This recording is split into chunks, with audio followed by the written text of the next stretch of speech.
Hi sa imuha dong. Gibuhat na ko ning video para kay kapoy mag-type, kapoy type kapoy ka nang pasabot bitaw sa tao. Kapoy pasabot sa tao pag ana bitong klaro na magud unta kay tanan pero murag ambot ba? Nganong dili ka sense, nganong dili ka sabot, nganong walay common sense, nana ba? Kani nga video ako ning gibuhat. Siguro okay na siguro na kato na natay closure. Okay na siguro to na moment. First, hindi ko ganahan na ng bakakan ko. Pinakahit gigi ko ng bakakan ko. Kaya ako, pag ako mo istorya buhaton, di na ako, di ko mamakak. Kung naman galing ko yung desisyonan, ako ginaingon nga nagdesisyon pa ko, wala pa ko sugot or wala pa na siya nga butang karon kay nagdesisyon pa ko. Na akong desisyon, kung napa lang ko yung desisyonan. Kung buhaton ko na, kung nakadesisyon ako, buhaton jud ko na, mo jud na. Nga, di ko ganahan ng bakakan ko. Dayon, di bitaw ko ganahan na sige ko ichatan nga muni mo na, mulakaw, uy, kasamok ba? Papugong ka, sige kag istorya, lakaw, nga, wala ba'y lakaw nga nahitabo. Maglagot ko ingana, uy. Kanang pinabito ginako kakuan gyud gusto. Ginako ka gusto jud kanang tagaan jud kog time. Kanang dili ko ipa-overthink og ayo ba kay maglagot ko.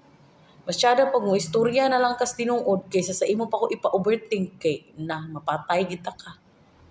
Lagot ko na nana klase nga tao, samok kay ba? Samok makadugang sa stress, makadugang niya, makabuisit pud na siya. Kanang wala na mo kuan sa imo nga income, kanang wala na imo abot sa imo income. Magabaan. Dili man ingon nga lit kana bitong klaro jud kay ang gaba pero kanang di sa imo nga ikaw nga mo kuan ka ako to mo gikugaba. Kung ikaw nga mo to kagaba makita na nimo pero katong mga tawo nga nagpakabuta-bungol sa gaba kana di na nimo makita. Patingala ka na lang inigmata nimo gamahay ka na. Inana muna. So ikaw para sa imo ni dong unta di na ka mag-message og ingana.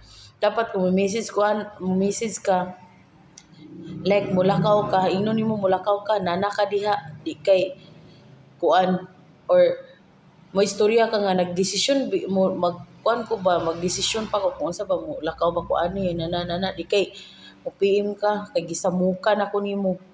Di man ta ka i-block pero never nagi ko mo reply nimo. Kanay imong mga bakak, di ra bigi ko ganahag bakako na. Kaya ako gid ang tawo nga di ko ganahag bakak. Sumala tanan akong gistorya sa imo ha, tinuod na wa jud ko'y gibakak ana. O gusto kag mga ebidensya na pag ko mga ebidensya ana until now. So ako di ko gusto bakak. So ikaw hala padayon sa imong kinabuhi pag bag-o na.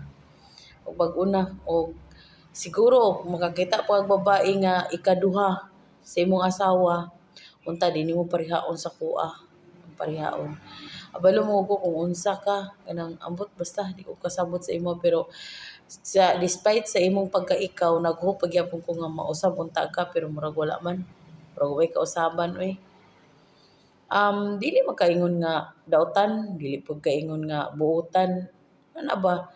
Pero ang mapahitason nga tao dili maayo. Ang pagarparon nga tao dili maayo, kapayason nga tao dili maayo. Bakakon nga tao dili maayo, di gid siya maayo kun di ko ganahan jud og ingana gyud. Ako nagplano man ko pero kanang isa pud na siya nga makalusno ba. Makakuan sa plano kanang ingana bitaw. Dako bigi kog plano unta para sa imo dong. Pero wala na lang. But lang kay imbis mo up na siya mga plano up na ma-file na siya ba up na ako malusno magbalik good okay ako malusno ba na di mo ako gusto ingana good ako kuan ko pero napugoy utok kabalo ko mo ko sa tao kabalo ko mo kuan kanang nano ko yung mga nangasay ko sa imo pero la lang pakuan lang gud nga mura lag wala pero nanagod. Ano lang. Ako lang is mga plano lang nako dito lang nako pag nakoy mamatgunan ana sa mga plano na lang din ako nga okay sige. Kung magkano imong gusto, okay fine. Mong gitagaan ta kag ingana nga buta gusto ko oras akong gusto. Mura gina oras akong gusto.